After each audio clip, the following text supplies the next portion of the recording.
Hi friends, welcome back to Sasi వంటశాల.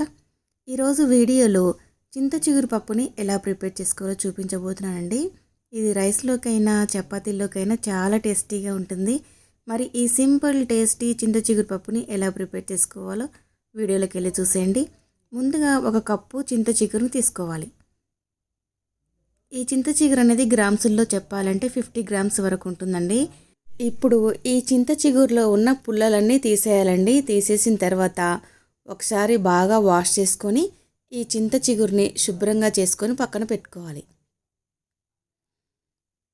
Next మనము ఒక bowl తీసుకొని అందులో ఒక కప్పు కందిపప్పుని వేసుకోవాలి. వేసుకొని ఒక 2 సార్లు బాగా వాష్ చేసుకోవాలి.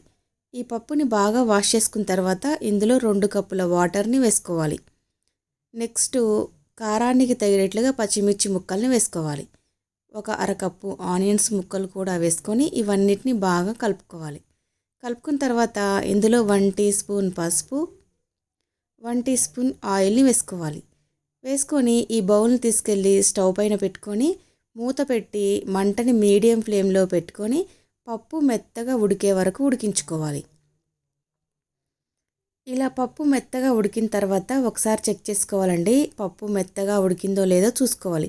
పప్పు ఎక్కడ పలుకు లేకుండా ఇలా మెత్తగా ఉడకాలి.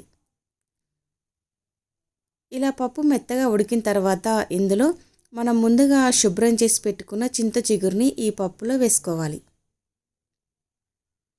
ఇలా చింత చిగురు అంతా వేసుకున్న తర్వాత పప్పులో ఈ చింత చిగురు అంతా బాగా కలిసే విధంగా కలుపుకోవాలి.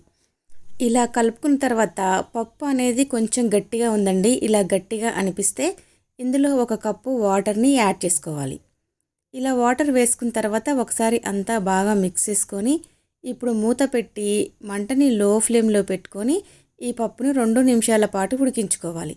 మనకి ఆల్రెడీ పప్పు ఉడికిపోయింది కాబట్టి చింత చిగురు ఒక్కటి ఉడికితే సరిపోతుంది.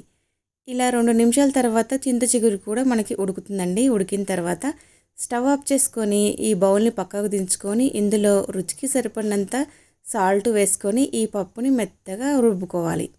ఇలా మెత్తగా పప్పు రుబ్బుకున్న తర్వాత నెక్స్ట్ దీంట్లోకి మనం పోపుని ప్రిపేర్ చేసుకుందాం. ఇప్పుడు స్టవ్ పైన ఒక ప్యాన్ పెట్టుకొని అందులో 1 టేబుల్ స్పూన్ ఆయిల్ వేసుకొని ఆయిల్ హీట్ అయిన తర్వాత 1 టేబుల్ స్పూన్ పోపు దినుసులను వేసుకొని ఫ్రై చేసుకోవాలి. ఇలా ఫ్రై అయిపోయిన తర్వాత 1 టేబుల్ స్పూన్ వెల్లుల్లి ముక్కలు కూడా వేసుకొని వీటిని కూడా బాగా ఫ్రై చేసుకోవాలి. ఇవి ఫ్రై అయిపోయిన తర్వాత ఇందులో 2 ఎండుమిర్చి, కొద్దిగా కరివేపాకుని కూడా వేసుకొని ఫ్రై చేసుకోవాలి. అలాగే చివరిగా కొంచెం కొత్తిమీర తరుగును కూడా వేసుకొని దీనిని కూడా బాగా ఫ్రై చేసుకోవాలి.